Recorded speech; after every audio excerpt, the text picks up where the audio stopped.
നമസ്കാരം.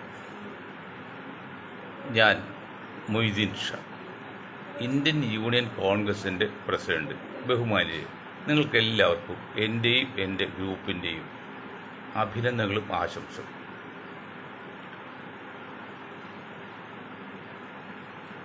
ഫാസിസത്തെക്കുറിച്ച് പറയുമ്പോഴേ ഇറ്റലിയും ജർമ്മനിയിലും എങ്ങനെയാണ് വന്നത്? കത്തോലിക്കനെ അല്ലെങ്കിൽ പ്രൊട്ടസ്റ്റന്റുകാരെ ആക്രമിച്ചപ്പോൾ അവരൊരു കമ്മ്യൂണിസ്റ്റല്ല ഒന്നുമല്ല, അതിൻ്റെ പേര് അവരെ സംരക്ഷണം കൊടുത്തില്ല. പിന്നെ കമ്മ്യൂണിസ്റ്റുകാരെ ആക്രമിക്കാൻ വന്നപ്പോഴും സംരക്ഷണം കൊടുത്തില്ല, ഞാനില്ല. അങ്ങനെ എല്ലാവരും ആക്രമിച്ച് അവസാനം വന്നപ്പോഴും ആരും പ്രതിരോധിക്കാൻ ഇല്ലാതെ വന്നു. അതുപോലെ ഇന്ത്യയിൽ കേവലം 2% താഴെയുള്ള ക്രിസ്ത്യൻ സമുദായം, അതിൽ 0.8% മാത്രമുള്ള കത്തോലിക്ക സമുദായം, ബാക്കി ലത്തീൻ കത്തോലിക്കാണ് കൂടുതലുണ്ട്. അതാണ് അങ്ങനെ പറയുന്നത്. ആ കത്തോലിക്ക സമുദായത്തിൻ്റെ KCBC എന്തുകൊണ്ടാണ് ഇന്ത്യയിൽ ഈ അടുത്ത കാലത്തായി മുസ്ലിങ്ങളെ പരസ്യമായിട്ട് എതിർക്കുന്നു, കുറ്റപ്പെടുത്തുന്നു? ഒരു കാരണം നമ്മളറിയാം. ഈ കാസിയും ക്രിസംഗിയും പിന്നെ മുസംഗിയും സംഘപരിവാറൊക്കെ ഉണ്ട്. അവരൊക്കെ പ്രവർത്തിക്കട്ടെ, അവരവരെ ആദർശം പ്രചരിപ്പിക്കാൻ കുഴപ്പമില്ല. പക്ഷേ ഈ മുസ്ലിം സമുദായത്തിൻ്റെ പേരിൽ സമുദായത്തിൻ്റെ മെക്കിട്ട് കയറുന്ന ശൈലിയുണ്ട്. ആവശ്യമില്ലാതെ ആസ്ഥാനത്ത് മെക്കിട്ട് കയറിയാൽ അത് ചോദിക്കാൻ ആരുമില്ല, പറയാൻ ആരുമില്ല എന്ന് നിങ്ങൾ ധരിക്കരുത്. കാരണം മുസ്ലിം സമുദായത്തിലെ ബുദ്ധിജീവികൾ, ആത്മീയ ചിന്തകരെല്ലാം അവർ ഈ ഭൗതിക ജീവിതത്തിനോ ഭൗതിക ലോകത്തിനോ അമിതമായി പ്രാധാന്യം കൊടുക്കുന്നതല്ല. അതുകൊണ്ട് ആ ഭൗതിക നേട്ടത്തിന് വേണ്ടി അവർ കഴിയുന്ന ബുദ്ധി അധികം ഉപയോഗിക്കുന്നില്ല. അതുകൊണ്ട് ഒരു പക്ഷേ ഭൗതിക നേട്ടത്തിന് വേണ്ടി മാത്രം പ്രവർത്തിക്കുന്ന സഭയുടെ പിതാക്കന്മാരുടെ ഒപ്പം ഒരു പക്ഷേ മുസ്ലിം സമുദായത്തിലെ മൗലികമാർക്കോ അല്ലെങ്കിൽ ചിന്തകന്മാർക്കോ എത്തിയില്ലാതിരിക്കും. ശരിക്കും ഞങ്ങളെപ്പോലെ ജീവിച്ചിരിക്കൊണ്ട് ഞങ്ങൾക്ക് ചില കാര്യം പറയേണ്ടി വരുന്നു. അത് ക്രിസ്ത്യൻ സമുദായത്തിന് എതിരല്ല, ഒരിക്കലും ആർക്കും എതിരല്ല. പക്ഷെ സഭയുടെ കാര്യം അപ്പോൾ കുറച്ചുകൂടി ശ്രദ്ധിക്കാതെ ഇതുപോലെ അശാസ്ത്രീയമായിട്ട് ഈ സമുദായത്തിൻ്റെ പേരിൽ കുബുദ്ധി ഉപയോഗിക്കുകയാണെങ്കിൽ ഞങ്ങൾക്ക് ചിലത് പറയേണ്ടി വരും. ആ പറയുന്നതിൻ്റെ ആരംഭം സൂചന മാത്രമാണ് ഇന്ന് പറയുന്നത്. അത് കേട്ടോളൂ, കാസയും മറ്റതും. എന്തുകൊണ്ടാണ് സഭ, KCBC പോലുള്ള സഭ ഇന്ന് ഇന്ത്യയിൽ, പ്രത്യേകിച്ച് കേരളത്തിൽ മുസ്ലിങ്ങൾക്കെതിരെ പരസ്യമായിട്ട് വരുന്നത്? അത് ആലോചിക്കണം. ഇന്ന് വഖഫ് ബില്ലിനെ കുറിച്ചാണ് പാർലമെൻറ്റിൽ ചർച്ച. വഖഫ് നിയമം ഉണ്ടാക്കിയതിൻ്റെയൊക്കെ ഉദ്ദേശം ഈ മുസ്ലിം സമുദായത്തിന്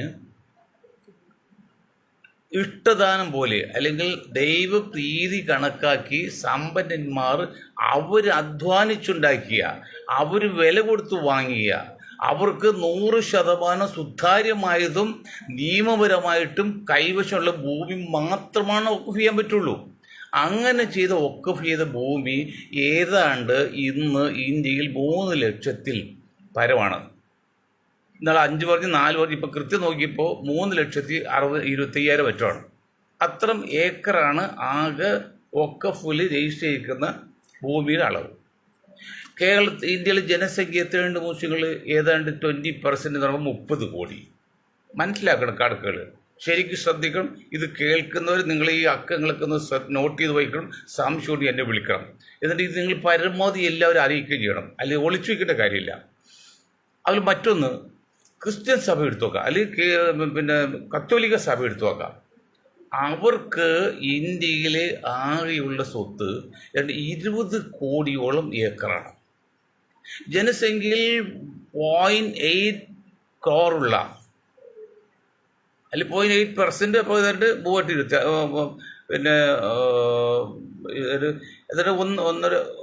ഒരു കോടിയിൽ പരം വരുന്നത് കത്തോലിക്കൽ മാത്രമുണ്ട്. വരുന്നവർക്കുള്ള ആകെ എത്രയുണ്ട്? 20 ഏക്കർ എന്ന് പറയുമ്പോൾ വഖഫും ക്രിസ്ത്യൻ സഭയും തമ്മിൽ 1:700 1 ഏക്കർ സ്ഥലം മുസ്ലിം സമുദായത്തിനുണ്ടെങ്കിൽ 700 ഏക്കറാണ് ക്രിസ്ത്യൻ സമുദായത്തിൽ. ജനസംഖ്യ ആണെങ്കിലോ 10-1 20-1. 1:2 പോലും ഇല്ല. 1:5 and 6 ഉള്ളൂ. 1:half ഉള്ളൂ. അതാണ്. അപ്പം അങ്ങനെ വരുമ്പോൾ അവർക്ക് എങ്ങനെയാണ് ഈ സമ്പത്തുണ്ടായത്? മുസ്ലിം സമുദായത്തിന് എങ്ങനെയാണ് സമ്പത്തുണ്ടായത്? 1000ഓളം കാലം മുസ്ലിം ചക്രവർത്തിമാർ ഭരിച്ച ഇന്ത്യയിൽ കാലാനുസൃതമായി മാറ്റങ്ങൾക്ക് വിധേയമായിട്ട് അവർ എന്തെങ്കിലും ചെയ്തിരുന്നെങ്കിൽ ഇത് മുസ്ലിം രാജ്യമാകുമായിരുന്നു. മുസ്ലിം രാജ്യമായില്ലെന്ന് വെച്ചാൽ ഇപ്പോഴും 20% അടുത്തുള്ളൂ.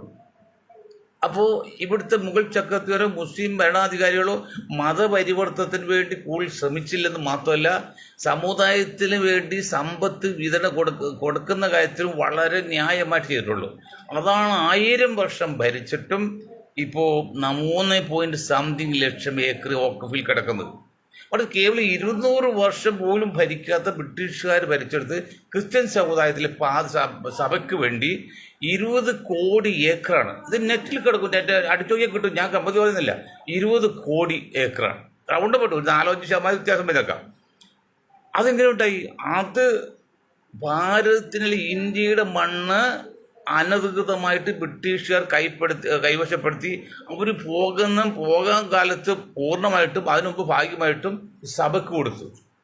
ഇതൊന്നും രേഖയില്ല, ഒരു രേഖയില്ല.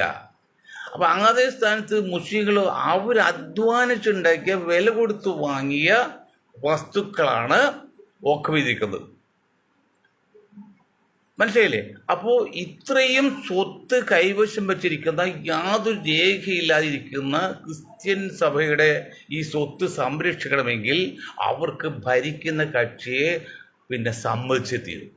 അത് ക്രിസ്ത്യൻ സമുദായത്തിൽ, ഞാൻ ക്രിസ്ത്യൻ സമുദായം ഒന്നുമല്ല, ആ സഭയെക്കുറിച്ച് അത് ഇന്നും ആദ്യം അവർ ആർക്കാണ്? രാജാക്കന്മാരെ കാലമായത്. രാജാക്കന്മാരെ കൂടെ നിന്ന് ആനുകൂല്യം പറ്റി. അത് കഴിഞ്ഞ് ബ്രിട്ടീഷുകാർ വന്നപ്പോൾ അവർ കൂടുന്ന ആനുകൂല്യം പറ്റി. അതല്ലേ ഇന്ത്യയുടെ കണ്ണായ സ്ഥലങ്ങൾ മുഴുവൻ സഭയുടെ കയ്യിലല്ലേ? അതേ സ്ഥാനത്ത് അത് കഴിഞ്ഞ് കോൺഗ്രസ് അധികാരത്തിൽ കോൺഗ്രസ് കൂടുന്ന ആനുകൂല്യം പറ്റി. അത് കഴിഞ്ഞ് BJP അധികാരത്തിൽ അവർ കിട്ടി. ഇനിയിപ്പോൾ നാളെ വേറെ ആയാലും വരാണെങ്കിൽ അവർ കൂടുന്നത് അത് ആവശ്യമാണ്. ഇതിൽ വേറൊരു വശമുള്ളത് നിങ്ങളൊരു കാര്യം മനസ്സിലാക്കണം. 320 ലക്ഷം ചതുരശ്ര കിലോമീറ്ററാണ് ഇന്ത്യയിലെ ആകെ വിസ്തീർണം. 320 ലക്ഷം ചതുരശ്ര കിലോമീറ്റർ. ഒരു ചതുരശ്ര കിലോമീറ്റർ എന്ന് പറഞ്ഞാൽ 250 ഏക്കറാണ്. അങ്ങനെ വരുമ്പോൾ 800 കോടി ഏക്കറാണുള്ളത്. 800 കോടി ഏക്കർ ഭൂമിയുള്ള ഇന്ത്യയിൽ അതിലാണ് 20 കോടി ഏക്കർ സഭയ്ക്കുള്ളത്. അപ്പോൾ ഏതാണ്ട് 4-8 1:40 ആകെയുള്ള സമ്പത്തിൻ്റെ, ഇന്ത്യയിലെ ആകെയുള്ള ഭൂസ്വത്തിൻ്റെ 40% സഭയുടെ കയ്യിലാണ്, സഭയ്ക്കാണ്. അത് രേഖയൊന്നും ഇല്ലെന്നാണ് പറയുന്നത്. വേറെ സർക്കാരിന് വിട്ടുകൊടുത്ത് കൈവശപ്പെടുത്തി കിട്ടി മാത്രം രേഖയൊന്നുമില്ലെന്ന് പറഞ്ഞത്. എന്തുകൊണ്ടേ? അപ്പം നിങ്ങൾ ഒന്ന് മനസ്സിലാക്കണം, ആകെയുള്ള ഇന്ത്യൻ മണ്ണിൻ്റെ 40% ഇന്ന് കത്തോലിക്ക സഭയുടെ കയ്യിൽ മാത്രമാണ്. എത്രയുടെ ജനസംഖ്യ? ആകെ 2% അപ്പോൾ 15, 14, 22.8 കോടിയാണ്.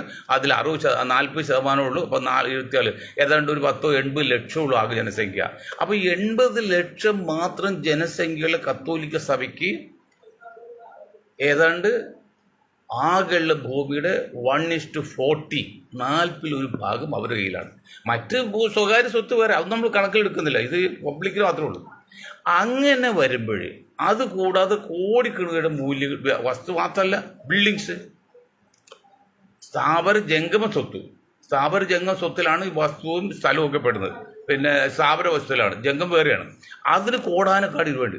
അപ്പം ഈ രൂപയെല്ലാം നിങ്ങൾക്ക് സംരക്ഷിക്കണമെന്നുണ്ടെങ്കിൽ ഞങ്ങൾ പറയുന്ന പോലെ കേൾക്കേണ്ടി വരുന്നു എന്ന് പറഞ്ഞ് ശക്തമായ നിർദ്ദേശമല്ല, ഒരു ആജ്ഞ പോലെ ഇന്ത്യ ഭരിക്കുന്ന കക്ഷി രഹസ്യമായിട്ടും പരസ്യമായിട്ടും ചില മീഡിയേറ്ററെ മുഖേനയും സഭയെ ബോധ്യപ്പെടുത്തി. അപ്പോൾ സഭയ്ക്ക് അത് അനുകൂലിക്കാതിരിക്കാൻ പറ്റില്ല. മറ്റൊരു വശം, ഇനി സഭ മാന്യത ഓർത്ത് അല്ലെങ്കിൽ സഹപ്രവർത്തകർ നോക്കിയിട്ട് മുസ്ലിം സമുദായത്തെ സപ്പോർട്ട് ചെയ്തായിരിക്കുക. മുസ്ലിം സമുദായം സപ്പോർട്ട് ചെയ്താലും ഇപ്പോഴത്തെ കണ്ടീഷനിൽ ഈ കേന്ദ്ര മോഡി ഭരണകൂടത്തെ എതിർക്കാൻ ആ ശക്തിക്ക് സാധിക്കില്ല. അപ്പം ബുദ്ധിയുള്ള സഭ എന്താ ചെയ്യുക? തൽക്കാലം ആദ്യം കുഞ്ഞിന് വേണ്ടി അമ്മ ബാധിക്കും. പക്ഷെ അമ്മയുടെ ജീവൻ പോകുന്നു കണ്ടാൽ അമ്മ കുഞ്ഞിൻ്റെ ജീവനം മാറ്റി വയ്ക്കും ചരിത്രമുണ്ട്. അതുപോലെയാണ് ഇപ്പം സഭയ്ക്ക് അവരുടെ ദേഹത്ത് കൊള്ളുന്നു കാണുമ്പോൾ പിന്നെ അവർ നോക്കുള്ളൂ, മറ്റു നോക്കുന്നില്ല, നോക്കാൻ പറ്റില്ല. അതുകൊണ്ടാണ് സഭ ഇങ്ങനെ ചെയ്യുന്നത്. പക്ഷെ അതിൻ്റെ പേരിൽ മുസ്ലിം സമുദായം സഭയോ സഭയുടെ പിതാക്കന്മാരെയോ അകാരണമായി കുറ്റപ്പെടുത്തുകയോ അല്ലെങ്കിൽ അവരെ കുറ്റവാളി പ്രഖ്യാപിക്കുകയോ ചെയ്യരുത്. പക്ഷേ ഞങ്ങളോട് ചെയ്യുന്നതിൽ ഈ ഒരു സത്യം, ഈ ഒരു യാഥാർത്ഥ്യം, ഈ ഒരു ഫാക്റ്റ് പബ്ലിക്കിനെ അറിയിക്കണം, പബ്ലിക് അറിഞ്ഞിരിക്കണം. എന്തുകൊണ്ടാണ് കത്തോലിക്ക സഭ ആവശ്യത്തിനും അനാവശ്യത്തിനും വ്യക്തമായിട്ടും ഈ സമുദായത്തെ പേരെടുത്ത് പറഞ്ഞ് അൽ ഇസ്ലാമിക് നാർക്കോട്ടിക് എന്ന് പറഞ്ഞാണല്ലോ, നാർക്കോട്ടിക് ജിഹാദ് എന്നൊക്കെ പറഞ്ഞ്. അതുകൊണ്ട് കാരണം അവരിതാണ് കാരണം. ഇതിൽ വേറൊരു കാര്യമുണ്ട്. നമ്മുടെ വഖഫ് ബില്ലിപ്പോൾ ചർച്ച ചെയ്യുകയാണെന്ന് ഞാൻ പറഞ്ഞല്ലോ. അപ്പോൾ മുനമ്പം പ്രശ്നമുണ്ട്. മുനമ്പം പ്രശ്നത്തിൽ ഈ സഭ കോൺഗ്രസ് എംപിമാരെ വിരട്ടുന്നുണ്ട്. സഭ മാത്രമല്ല, സഭയുടെ പുരോഹിതൻ മാത്രമല്ല, ചില ഈ ഞാനൂല് പോലെ വരുന്ന മാത്യു സാമുവൽ പോലെയൊക്കെ. അല്ല, ആരാണ് അവനൊക്കെ? പിന്നെ ഈഡൻ, എൻ്റെ സുഹൃത്ത് പിന്നെ ജോർജ് ഈഡൻ്റെ മകനാണ്. അത് ജോർജ് ഈഡൻ്റെ മകൻ എൻ്റെ മകനെ പോലെയാണ്.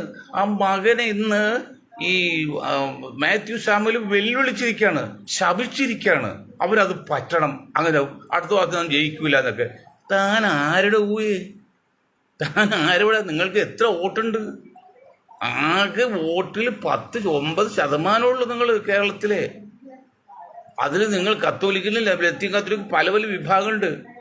നിങ്ങൾ ഈ ഒക്കെ മുനമ്പ പ്രശ്നം പറഞ്ഞുകൊണ്ട് ഈ കാസിയും ഈ പറഞ്ഞ മാത്യു സാമുവലൊക്കെ പാലക്കാട് മത്സരിച്ച് BJPയുടെ കയ്യിലേക്ക് വാങ്ങിച്ചു കൊടുക്കാൻ പോയില്ലോ. അവിടെ എന്ത് സംഭവിച്ചു? ക്രിസ്ത്യൻ സമുദായത്തിൽ ഇന്നും നല്ലൊരു ശതമാനം കോൺഗ്രസ് വോട്ടുകൾ. ഇനി അപൂർവം കുറച്ച് ക്രിസ്ത്യൻകികളോ അല്ലെങ്കിൽ കാശ കണ്ട ഒരു 5-6% അതുപോലും ഇല്ല. 6% ഒരു 10% കൂടുതലുണ്ടെങ്കിൽ മനോരമ അംഗീകരിച്ചത്. മനോരമ അംഗീകരിച്ചോ? അവർ അംഗീകരിച്ചത് മനോരമ ഒറ്റപ്പെടും. അതുകൊണ്ടാണ് മനോരമ പേപ്പർ കത്തിക്കണൊക്കെ.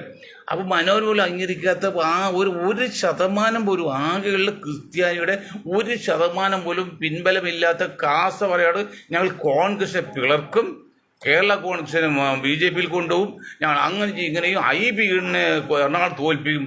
എന്തോടോ നിങ്ങൾ ഈ പറഞ്ഞത്? IBന് ആരാണ്? ജോർജ് ഈഡൻ്റെ മകനാണ്. ഞങ്ങളെ സംബന്ധിച്ച് IBയുടെ എൻ്റെ മക്കള് എൻ്റെ മകന് തുല്യമാണ്. മുസ്ലിം സമുദായത്തിലാണെങ്കിലും IBയുടെ ഒരു പെർഫെക്റ്റ് ജെന്റിൽമാനാണ്.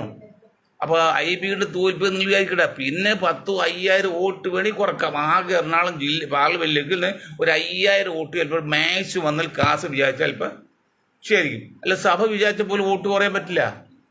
അപ്പോൾ അതുകൊണ്ട് വരട്ടേണ്ട.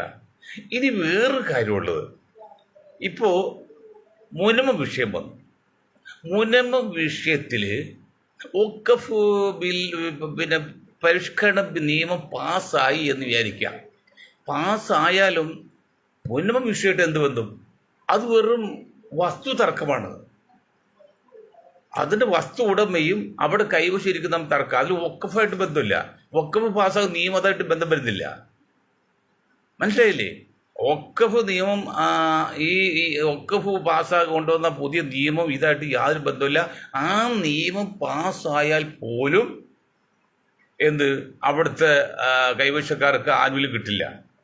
അതാണ് സാധിക്കും. എന്നിട്ട് അതിൻ്റെ പേരിൽ ക്രിസ്ത്യൻകികളും സംഖ്യകളും മുസ്ലിംകികളും ചേർന്നിട്ട് കേരളത്തിൽ കോൺഗ്രസ്സിൽ അടിയുറച്ച് വിശ്വസിച്ച് ജയിച്ചു വരുന്ന ബഹുഭൂരിപക്ഷം ജയിച്ചു വരുന്ന കോൺഗ്രസ് എംപിമാരോട് പറയാണ്, നിങ്ങൾ ഞങ്ങൾക്ക് വേണ്ടി വാദിച്ചില്ലെങ്കിൽ അല്ലെങ്കിൽ പാർലമെൻറ്റിൽ കോൺഗ്രസ് ബില്ലിനെതിരെ എതിർത്ത് നിന്നാൽ ഞങ്ങൾ തോൽപ്പിക്കും എന്നാണ്.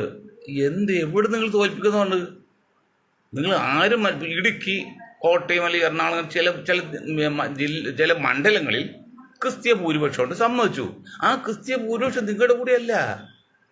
അത് മനസ്സിലാക്കണം. നിങ്ങൾ കാസർഗോഡ് തികച്ച ഒരു വർഗീയ ഫാസിസ്റ്റ് സംഘടനയാണ്. അതിൻ്റെ പുറകെ പോകാൻ കേരളത്തിലെ സഭയുടെ ക്രിസ്ത്യാനികൾ ഇഷ്ടമല്ല. അത് മനസ്സിലാക്കണം. അപ്പം നിങ്ങളങ്ങനെ ഓലപ്പാമ്പ് കാണിച്ച് IB ഈടിനെ പോലുള്ളവരും വരട്ടുണ്ട് എന്ന് വെച്ചാൽ ഇതിൻ്റെ പേരിൽ IB ഈടനോ അല്ലെങ്കിൽ കോൺഗ്രസ് MPമാരോ ഭയപ്പെട്ട് നിങ്ങൾ കേന്ദ്ര കോൺഗ്രസ് നേതൃത്വത്തെ എതിർത്ത് സംസാരിക്കാൻ വേണ്ട. നിങ്ങൾക്ക് ഇവിടെ സപ്പോർട്ട് വേറെ പലതുണ്ട്. കാരണം കേരളത്തിൽ കാര്യം എടുത്താൽ ആകെയുള്ള വോട്ടർമാരിൽ 38.9 അല്ലെങ്കിൽ 39% വോട്ടർ കോൺഗ്രസിലെ UDF അനുകൂലമാണ്. അത് മനസ്സിലാക്കണം. ഇന്നിപ്പോൾ CPMൻ്റെ മധുരയിൽ ദേശീയ സമ്മേളനം നടക്കാനുള്ള ഒരു നേതാവ് പറഞ്ഞു, ഇങ്ങനെ ഇന്ത്യയിൽ ഇപ്പോഴത്തെ വിഷയം വർഗീയമാണ്, അത് രക്ഷിക്കാൻ ഞങ്ങൾക്ക് മാത്രമേ ഉള്ളൂ, അത് ഞങ്ങൾ വലിയ പ്രസക്തമാണ് CPMൻ്റെ കാര്യം എന്ന് പറഞ്ഞു. എൻ്റെ പൊന്ന് സഖാവേ, അതൊക്കെ സമ്മതിച്ചു. നിങ്ങൾ എവിടെയാണ് ഇന്ത്യയിലുള്ളത്? വർഷം 100 ആയില്ലോ. 64 പിളർന്നു CPM. 64 കഴിഞ്ഞിട്ട് എത്ര വർഷമായി? 36 56 വർഷമായി. കമ്മ്യൂണിസ്റ്റ് വന്നിട്ട് 100 വർഷം ആകുന്നു. എന്നിട്ട് നിങ്ങൾ എവിടെയുണ്ട് ഇന്ത്യയിൽ? അങ്ങനെ നശിച്ചുപോയ ഒരു 2 പാർട്ടിയാണ് ഇന്ത്യയിലുള്ളത്. ഒന്ന് ഇന്ത്യൻ യൂണിയൻ മുസ്ലിം ലീഗും, ഒന്ന് കമ്മ്യൂണിസ്റ്റ് പാർട്ടി ഓഫ് ഇന്ത്യയും. കാരണം ഇന്ത്യൻ യൂണിയൻ മുസ്ലിം ലീഗ് അവർ തുടങ്ങിയിട്ട് 40 തുടങ്ങിയല്ലേ? 40 തുടങ്ങി എത്ര വർഷമായി? 48 എത്ര വർഷം? 42 52 77 80 വർഷമായില്ലേ? 80 വർഷമായിട്ടും ഇന്ത്യൻ യൂണിയൻ മുസ്ലിം ലീഗ് എന്ന് പറഞ്ഞ ആ പ്രസ്ഥാനം ഇന്ത്യൻ യൂണിയൻ മലപ്പുറം ലീഗായിട്ട് അതമ്പതിച്ചില്ലേ? എനിക്ക് സങ്കടമുണ്ട്, ഞങ്ങൾക്ക് സങ്കടമുണ്ട്. ഞങ്ങൾ പറയുന്ന വെച്ചാൽ മുസ്ലിം ലീഗോട് പറയുന്നത്, നിങ്ങളെ പേരൊന്ന് മാറ്റിയിട്ട് ഒരു ന്യൂനപക്ഷ പാർട്ടിയായിട്ട് വന്നാൽ നിങ്ങൾക്ക് ഇന്നും 2ാമത്തെ 3ാമത്തെ അറ്റ്ലീസ്റ്റ് 4ാമത്തെ പാർട്ടി ഇന്ത്യയിലാകാം. ഇനിയും കമ്മ്യൂണിസ്റ്റ് പാർട്ടി എന്ത് പറ്റി? അവർക്ക് അതല്ല, അവർ ജാതീയത, ഈ സവർണ മേധാവിത്വം എന്ത് പറയുമ്പോൾ ഞങ്ങൾക്ക് ജാതിയില്ല മതമില്ല എന്ന് പറയും. അങ്ങനെയാണ് ഈ സഖാക്കളെ ഒന്ന് ചോദിക്കട്ടെ. ഈ അമ്മമ്മ അപ്പം ചുട്ട് ചെറുതായി പോയി. അപ്പോൾ അമ്മൂമ്മ പറഞ്ഞറിയോ, എൻ്റെ മോനിക്ക് കണ്ണ് കാണാൻ പറ്റില്ല. കണ്ണ് കാണാൻ പറ്റാത്ത അമ്മൂമ്മ അപ്പം ചൂട് ചെറുതാണെങ്കിൽ എന്നതിനെ കുറിച്ച് വലുതായിക്കൂടെ? നിങ്ങൾ ജാതിയില്ല മതമില്ല എന്ന് പറയുന്നത് നിങ്ങൾ ഈ 90% ഭാരവാഹികളും സവർണരാകുന്നതിനെ പറയുടെ ഉത്തരം. നിങ്ങൾ ചില ലീഗ് നേതാക്കളെടുത്ത് ചില മറ്റേ ഈ PDP പാർട്ടി എടുത്തിട്ടുണ്ടോ അഭ്യാസം കാണിച്ച് വരട്ടുണ്ട്. ആ വീട്ടിലൊന്നും വേണ്ട. ഞങ്ങൾ കണക്കാണ് ഉദ്ധരിക്കുന്നത്, കറക്റ്റാണ് തന്നത്. ഞങ്ങൾ വന്ന് കണക്കിന് നല്ല ചാക്കോപ്പാർ പറഞ്ഞ പോലെ സ്ഫടിക സിനിമയുണ്ടോ, സ്ഫോടനല്ല, സ്ഫടിക സിനിമയിലെ ചാക്കോ സാർ പറഞ്ഞ പോലെ ലോകം കറങ്ങും തന്നെ കണക്കിലാന്ന് പറഞ്ഞാൽ ഞങ്ങൾ കണക്കാണ് ഉദ്ധരിക്കുന്നത്. 100 വർഷമായി കമ്മ്യൂണിസ്റ്റ് വന്നിട്ട്, CPM വന്നിട്ട് 65 വർഷമായി. എവിടെയുള്ളൂ നിങ്ങൾക്ക് ഇന്ത്യയിൽ? ഇന്ത്യൻ യൂണിയൻ മുസ്ലിം ലീഗ് നിങ്ങൾ മാത്രം ഇത്ര കണ്ട് നശിച്ചു പോയുള്ളൂ. കാരണം എന്താ? നിങ്ങളെ 2% വരുന്ന ബ്രാഹ്മിൻസ്, അല്ലെങ്കിൽ 10-12% മുന്നോക്ക ജാതി. നിങ്ങൾ കേരളത്തിൽ മുന്നോക്ക സംവരണം കൊണ്ടിട്ട് ഒരു ചോദ്യം ചോദിക്കാതെ നിങ്ങൾ 10% പാസ്സാക്കിയില്ലേ? നായർക്ക് ആകെ നായന്മാർ എത്രയുണ്ട് കേരളത്തിൽ? 9% നായർക്ക് നിങ്ങൾ 10% സംവരണം കൊടുത്താൽ അതിനർത്ഥം ആ ഒറ്റ കാരണം 120%. ബാക്കി ജനറൽ മെറിറ്റിൽ 60-70% അത് വരും. ഇപ്പം നോക്കുമ്പോൾ കംപ്ലീറ്റ് മേഖലയിലും നായരായി. അങ്ങനെ ശരി, എല്ലാവരും ജീവിക്കണ്ടേ? അപ്പോൾ കമ്മ്യൂണിസ്റ്റ് പാർട്ടി ഒന്ന് ശ്രദ്ധിക്കണം. അപ്പോൾ ജോർജ് ഈഡനെ IB ഈഡനെ പോലുള്ളവരെയൊക്കെ തോൽപ്പിക്കുമെന്ന് നിങ്ങൾ വെല്ലുവിളിക്കരുത്. നിങ്ങൾ അങ്ങനെ വെല്ലുവിളിച്ച് പോയില്ലോ പാലക്കാട്. ഞാൻ ചാനൽ കണ്ടിരിക്കാന്നില്ലേ, 5000 വോട്ടിന് ഞങ്ങൾ BJP ജയിപ്പിക്കുന്നുണ്ട്. എത്ര വോട്ട് പിടിക്കാൻ പറ്റുള്ളൂ? കഴിഞ്ഞ പ്രാവശ്യങ്ങൾ എത്ര വോട്ട് കുറഞ്ഞു? വെറുതെ വെല്ലുവിളിക്കുമ്പോഴേ. IB ഈഡനൊക്കെ ഒരു രാഷ്ട്രീയക്കാരാണ്, അംഗീകൃത രാഷ്ട്രീയ പാർട്ടി, ഇന്ത്യൻ നാഷണൽ കോൺഗ്രസ് ആൾക്കാർ. അവർക്ക് തോന്നുന്നങ്ങനെ വായി കോടാലും എല്ലാവരും ഉത്തരം കൊടുക്കാൻ പറ്റില്ല. അവർക്ക് ചട്ടക്കൂടുണ്ട്. ഒറ്റ ഉദാഹരണം പറഞ്ഞാൽ, തലസ്ഥാനം മാറ്റുന്ന കാര്യം പറഞ്ഞ് പാർട്ടിയുടെ അനുവാദമല്ല പറഞ്ഞതിൻ്റെ പേരിൽ അദ്ദേഹം ആ പയ്യൻ ഇപ്പം വിഷമിച്ചുപോയി. അതുപോലെ വിഷമം ഇനി വരാൻ പാടില്ല ഞങ്ങൾ പറഞ്ഞു. ഇനി പറയുമ്പോൾ അവനെ വളരെ സൂക്ഷിക്കണം. അങ്ങനെ ആലോചിച്ച് പറയുക, നിങ്ങൾ ഉത്തരവാദിത്തപ്പെട്ട ആളാണ്, നിങ്ങൾ ഇന്ത്യൻ നാഷണൽ കോൺഗ്രസിൻ്റെ റെപ്രസെൻറ്റേറ്റീവാണ്, നിങ്ങൾക്ക് ചില ഉത്തരവാദിത്തമുണ്ട്, കടമയുണ്ട്, അവകാശങ്ങളുണ്ട്. മറ്റ് വായി കോടാലും എന്ത് ചെയ്യാൻ പറ്റില്ല എന്ന് ഞങ്ങളോട് പറഞ്ഞതിൻ്റെ പേരിൽ ഇപ്പോൾ വളരെ ശ്രദ്ധിച്ച, അതാണ് നിങ്ങൾക്ക് ഉത്തരം പറയാത്തത്. അതാണ് ഞങ്ങളോട് നിങ്ങൾക്ക് ഉത്തരം പറയാൻ. അത് വേണ്ട. അപ്പോൾ ആവശ്യമില്ലാത്ത കാര്യം പറഞ്ഞ് നോക്കരുത്. അപ്പോൾ മുനമ്പം വിഷയത്തെക്കുറിച്ച് പറഞ്ഞാൽ എന്തോ ഒരു അനീതിയാണ് പറയുന്നത്. അത് വഖഫ് ചെയ്ത ഭൂമിയാണെന്ന് എല്ലാ കോടതി പറഞ്ഞിട്ടും ഇവിടെ കയ്യേറി. ഇന്ന് പാർലമെന്റിൽ മന്ത്രി പറഞ്ഞു 600ഓളം ക്രിസ്തീയ കുടുംബങ്ങൾ, ഹിന്ദു കുടുംബങ്ങൾ പറഞ്ഞില്ല, 600 ക്രിസ്തീയ കുടുംബങ്ങൾ വഴിയാധാരായെന്നാണ്. ആകെ 120 കുടുംബക്കാരുള്ളൂന്ന് ഇന്ത്യൻ ടൈംസ് ഓഫ് ഇന്ത്യ വ്യക്തമായിട്ട് എഴുതിയിട്ടുണ്ട്. 120 ഫാമിലി അവിടെ ആകെയുള്ളൂ. ഫാമിലി അതിൽ ഒരു 80% ക്രിസ്ത്യൻ, ലത്തീൻ കത്തോലിക്, ബാക്കി ഒരു 10-20% ഉള്ളൂ മുക്കന്മാരിൽ ധീവരന്മാർ. അത് പാർലമെന്റിൽ പോലും പറഞ്ഞ് 600. അപ്പോൾ അതപ്പോൾ കണക്കിന് അല്ലെങ്കിൽ ചരിത്രത്തെ വിഭജിക്കുക എന്ന് പറഞ്ഞാൽ അതിൻ്റെ ഏറ്റവും തെളിവല്ലേ? 600 ഫാമിലി എവിടെയാണ്? മുന്നമ്പം മേഖലയിൽ 600 ഫാമിലി എവിടെ? നിങ്ങൾ കണക്കൂട്ടിപ്പോൾ 400 പേര്, 4000 പേര്, 40,000 പേര് എന്നൊക്കെ നമ്മുടെ ജോർജ് പോലെ 4 പേര് നിങ്ങൾക്ക് പറയാനുണ്ടോ? 4 പേര്. അതുപോലെ 600 ഫാമിലി, 100 പേരിപ്പോൾ പറയാൻ പറ്റുള്ളൂ ഫാമിലി. അത് തന്നെയല്ല, അത് മനസ്സിലാക്കണം. അതിനകത്ത് ഈ ഏക്കർ കണക്കിന് റിസോർട്ടും പിന്നെ ലോഡ്ജ്, ലക്ഷക്കണക്കിന് വാടക കൊടുക്കുന്ന ടൂറിസ്റ്റ് ഹോമൊക്കെ തുടങ്ങാനായിട്ട് എങ്ങനെ സാധ്യത കിട്ടി? ആര് ലൈസൻസ് കൊടുത്തു? ആര് കൊടുത്തു? വ്യക്തമായിട്ട് മനസ്സിലാക്കണ്ടേ? അപ്പം അന്ധമായ വിരോധത്തിൻ്റെ പേരിൽ ഈ സമുദായം അങ്ങോട്ട് കൂടുതൽ പ്രതികരിക്കില്ല, അവർ പ്രതികരിക്കാൻ ശ്രമിക്കുന്നില്ല എന്ന പേരിൽ അകാരണമായിട്ട് സഭയും സഭയുടെ കുഞ്ഞാടുകളും ഇത്രയും കാലം ഇന്ത്യയിൽ ഒരു കുഴപ്പമില്ല. സഭയും മറ്റേ ആൾക്ക് വളരെ സ്നേഹത്തിൽ ഒരു എതിർപ്പില്ല പോയതാ. പക്ഷെ ഇപ്പൊ ഇങ്ങനെ ക്രിക്കറ്റ് കുത്താണെന്നേ ഈ സമുദായത്തിന് വലിയ ആവശ്യക്കാരാണ്. ഒരു കാലത്തും നിങ്ങൾ ഒരു കാലത്തും കത്തോലിക്ക സഭ മുസ്ലിം സമുദായത്തിന് ഒരിക്കലും സഹകരിച്ചിട്ടില്ല. രഹസ്യമായിട്ടില്ല, പരസ്യമായിട്ടില്ല. കഴിയുന്ന രീതിയിലേക്ക് കോല് വഹിക്കാൻ ശ്രമിച്ചോളൂ. എന്നിട്ടും മുസ്ലിം സമുദായം ബ്ലോക്കായിട്ട് സഭയെ ബഹുമാനിച്ച് ആദരിച്ചതിന് കാരണം ഒരേ തൂവൽ പക്ഷികളാണ്. ക്രിസ്ത്യൻ സഭ എന്നും ഇന്ത്യയിൽ ഒരേ തൂവൽ പക്ഷികളാണ്. രണ്ട് ന്യൂനപക്ഷത്തിലെ പ്രധാനപ്പെട്ട പ്രബല കക്ഷിയാണ്, ഒന്ന് ക്രിസ്ത്യാനും ഒരു മുസ്ലിമും. അവിടെ അവരൊരിക്കലും ഒരു അകൽച്ച വരാൻ പാടില്ല. അങ്ങനെ അകൽച്ച വരാതെ ശ്രദ്ധിച്ചിരുന്നു സഭ.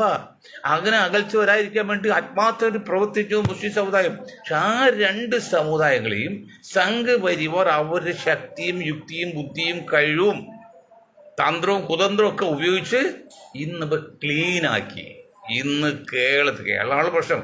കേരളത്തിൽ പോലും സഭയും മുസ്ലിങ്ങളെയും 2 ധ്രുവങ്ങളിലാക്കിയത് മാത്രമല്ല, ആജന്മ ശത്രുവിനെ പോലെ ആക്കിയെടുത്ത് അതിൽ സഭ വീണും പോയി. ആ സഭ വീണെ കുറിച്ച് ഞാൻ കുറ്റം പറയില്ല, കാരണം പറഞ്ഞല്ലോ, അവർക്ക് സമ്പത്ത് നിലനിർത്തണം, അത് പറ്റില്ല. ചർച്ചാക്കറ്റ് ഒരു വാള് തൂങ്ങിക്കിടക്കാണ്, ചർച്ചാക്കറ്റ് വരുന്നുണ്ട്. അങ്ങനെ ഒരുപടി പ്രശ്നങ്ങൾ നടുവിലാണ് ഇന്ത്യയിലെ സഭാ നേതൃത്വം.